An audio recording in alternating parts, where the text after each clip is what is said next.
Hello students, welcome to my PS Creations. ପିଲାମାନେ ଆଜି ତମମାନଙ୍କ ପାଇଁ ନେଇକି ଆଣିଛି plus 3 4th semester ethics and value ତାର ଲଙ୍ଗ କ୍ୱେଶ୍ଚିନ୍ ଆନ୍ସର। କେଉଁ କ୍ୱେଶ୍ଚିନ୍ ଗୁଡ଼ିକ ତମମାନଙ୍କ ଏକ୍ସାମିନେସନ୍ ଆସୁଛି ତା ମୁଁ ତମକୁ କହିବି।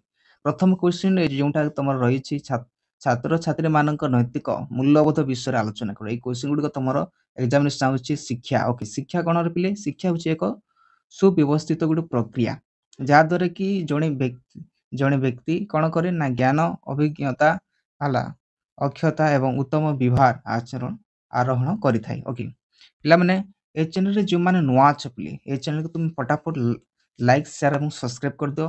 ଓକେ ଏବଂ ଏଇ ଯେଉଁ କ୍ୱେଶ୍ଚିନ୍ ଗୁଡ଼ିକ ରହିଛି ଲଙ୍ଗ କ୍ୱେଶ୍ଚିନ୍ ଗୁଡ଼ିକ ତୁମେ ସ୍କ୍ରିନଶଟ୍ ନେଇଯାଅ। ଓକେ ଯେଉଁ କ୍ୱେଶ୍ଚିନ୍ ଗୁଡ଼ିକ ତମମାନଙ୍କ ଏକ୍ସାମିନେସନ୍ ଆସୁଛି ତା ମୁଁ ତମକୁ କହିବି। ଓକେ ଓକେ ଏଇଟା ତୁମେ ଦେଖିନିଅ। ଓକେ ଆଉ ଗୋଟେ ଭେରି ଇମ୍ପୋର୍ଟାଣ୍ଟ କ୍ୱେଶ୍ଚିନ୍ ପିଲାମାନେ ଯେଉଁଟା ତମମାନଙ୍କ ଏକ୍ସାମିନେସନ୍ ଅଛି ଚରିତ୍ର ନିର୍ମାଣରେ ଶିକ୍ଷାର ଭୂମିକା ବିଷୟରେ ବର୍ଣ୍ଣନା କର। এই কোশ্চেনটা মুझे তোমাମାନଙ୍କ ଏକ୍ସାମିନେସନ୍ ଆସୁଛି ଚରିତ୍ର ଗଠନ ପାଇଁ ଶିକ୍ଷା ବହୁତ ଆବଶ୍ୟକ ପିଲେ, ବୁଝିପାରୁଛ ନା ନାଇଁ? ଓକେ ଏଟାକୁ ତୁମେ କ'ଣ କର ନା ସ୍କ୍ରିନଶଟ୍ ନେଇଯାଅ ଏଟାକୁ, ଯେହେତୁ ଆମ ସମୟ ମିଳୁନି ଆମେ ତେଣୁ କ୍ଲାସ୍ କରିପାରୁନି। ନେକ୍ସଟ କ୍ୱେଶ୍ଚିନ୍ରେ ଅଛି ତମର କ'ଣ ନା ଛାତ୍ରମାନଙ୍କ ଶିକ୍ଷା କ୍ଷେତ୍ରରେ ବିଫଳତାର ମୁଖ୍ୟ କାରଣମାନ ଆଲୋଚନା କର। ଛାତ୍ରମାନଙ୍କ ଶିକ୍ଷାରେ ଏ ଯେଉଁ ବିଫଳତା ହେଉଛନ୍ତି କ'ଣ ପାଇଁ?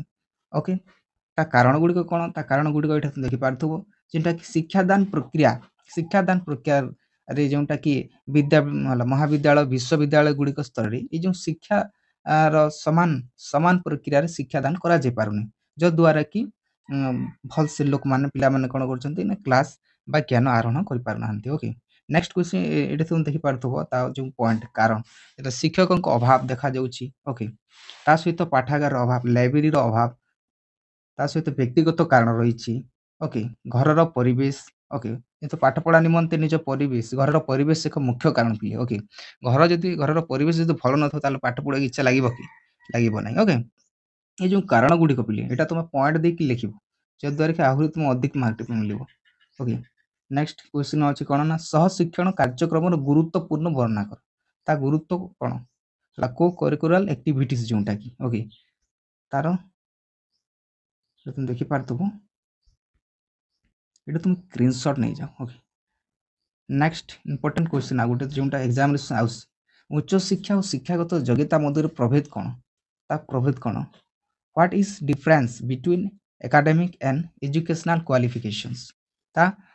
ତାର ଡିଫରେନ୍ସ କ'ଣ ଅଛି ଏଠାରେ? ଓକେ ଉଚ୍ଚଶିକ୍ଷା ହେଲା, ଉଚ୍ଚଶିକ୍ଷା କହିଲେ କ'ଣ ବୁଝ ନା ମହାବିଦ୍ୟାଳୟ ବିଶ୍ୱବିଦ୍ୟାଳୟ ସ୍ତରରେ ଠିକ୍ ସେହିପରି ଏଇଟା ତୁମେ ଦେଖିପାରୁଥିବ ପିଲାମାନେ ଯେଉଁଟାକି ଉଚ୍ଚଶିକ୍ଷାକୁ ପ୍ରାୟତଃ ଦୁଇ ଭାଗରେ ବିଭକ୍ତ କରାଯାଇଛି। ଓକେ ଉଚ୍ଚଶିକ୍ଷା କହିଲେ କ'ଣ ବୁଝ ପିଲେ +3 ଏବଂ ପିଜି ଯେଉଁଟାକି ସ୍ନାତକ ଓ ସ୍ନାତକୋତ୍ତର ଏଇଟା ଯେଉଁ ଦୁଇଟି ହେଲା ବିଭାଗ କରାଯାଇଛି ହେଲା ଉଚ୍ଚଶିକ୍ଷାକୁ ଦୁଇଟି ଭାଗରେ ବିଭକ୍ତ କରାଯାଇଛି, ବୁଝିପାରୁଛ ନା? ଏଟାକୁ ତୁମେ ସ୍କ୍ରିନଶଟ୍ ନେଇଯାଅ। ଓକେ ଓକେ ଆଉ ଗୋଟେ ଯେଉଁଟା ତମର ଏକ୍ସାମିନେସନ୍ ଆସୁଛି ଛାତ୍ରମାନଙ୍କ ମଧ୍ୟରେ ଚିନ୍ତା ହେଲା କ'ଣ ନା ଚିନ୍ତାଗ୍ରସ୍ତର କାରଣ ଓ ନିରାକରଣ ବିଷୟରେ ଆଲୋଚନା କର। ଏଇଟା ମଧ୍ୟ ତମମାନଙ୍କ ଏକ୍ସାମିନେସନ୍ ଆସୁଛି କେଉଁ ଗୁଡ଼ିକ ତାର ନିରାକରଣ ତାର ପ୍ରଭାବଟି କ'ଣ ଅଛି ଏଠାରେ ଦେଖିବା। ଓକେ କ'ଣ ଅଛି ନା ପରୀକ୍ଷାର ଚାପ, ଷ୍ଟୁଡେଣ୍ଟମାନଙ୍କୁ ପରୀକ୍ଷାର ଚାପ ଲାଗିଛି। ଅନେକ କ୍ଷେତ୍ରରେ ଛାତ୍ରଛାତ୍ରୀମାନଙ୍କ ମନରେ କ'ଣ ରହିଥାଏ ନା ପରୀକ୍ଷା ସମ୍ବନ୍ଧରେ ଭୟ ସୃଷ୍ଟି ହୁଏ, କଲେରେ ମୁଁ ଫେଲ୍ ହେଇଯିବି, କ'ଣ ହେଇଛି ମୋ ପ୍ରିପାରେସନ୍ ଭଲ ନଥିଲା, ତେଣୁକରି ଲୋକମାନେ କ'ଣ ନା ପ୍ରିପାରେସନ୍ କରିବା ଦ୍ୱାରା ସେମାନଙ୍କୁ ଭୟ ଲାଗିଯାଇଥାଏ। ଓକେ ଏବଂ ଆଉ ଗୋଟେ ତମର ଯେଉଁଟାକି ରେଗିଂ ଓ ସବଳ ଅତ୍ୟାଚାର। ରେଗିଂ ଆଜିକାଲି ଯେଉଁ କଲେଜ ଗୁଡ଼ିକ ଚାଲୁଛି ଏ ରେଗିଂ ହେବା ଦ୍ୱାରା ମଧ୍ୟ କ'ଣ ହେଉଛି ନା ବଳବାନ ଛାତ୍ରଛାତ୍ରୀମାନେ କାଁ କରୁଛନ୍ତି ନା ଯେଉଁ ସାଧାରଣ ଧୀର ସ୍ଥିର ଲୋକମାନଙ୍କୁ ସେମାନେ ନିର୍ଯାତନା ଦିଅନ୍ତି, କଷ୍ଟ ଦେଇଥାନ୍ତି। ଓକେ ସେଇଭଳି ଓକେ ଏଇଟା ତୁମେ ସ୍କ୍ରିନଶଟ୍ ନେଇଯାଅ ପିଲେ କେଉଁ କ୍ୱେଶ୍ଚିନ୍ ଇମ୍ପୋର୍ଟାଣ୍ଟ କ୍ୱେଶ୍ଚିନ୍ ଗୁଡ଼ିକ ଏଇଟା ତୁମେ ଦେଖିପାରୁଥିବ।